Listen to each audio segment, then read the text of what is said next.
মতো ঘুম দিতে হবে।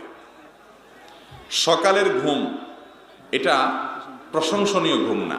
অসুস্থ মানুষ রাতভর কোনো কারণে কাজ করতে হয়েছে, তিনি ঘুমাবেন ভিন্ন কথা, কিন্তু আমরা বেশিরভাগ মানুষ এখন অভ্যস্ত হলাম যে সকালের ঘুম তো যাইতেই হবে, ঠিক না ভাই? ঠিক। কাইলুলা হলো সুন্নত, দুপুরের ঘুম সেটা নাই। খেয়াল করেন সুন্নতগুলো কিভাবে একটা একটা করে সমাজ থেকে দূরে সরে। রাতে তাড়াতাড়ি শোয়া সুন্নত সেটা নাই, সকালে জেগে থাকা সুন্নত সেটাও নাই, আবার দুপুরে ঘুম সেটাও নাই, মানে সব উলট পালট। দুপুরে ঘুমানো সুন্নত, তখন আমরা ধুমসে কাজ করি, আর সকালে জেগে থাকা সুন্নত, তখন আমরা ধুমসে ঘুমাই। সন্ধ্যায় তাড়াতাড়ি ঘুমাইতে হবে, তখন আমরা জেগে থাকি।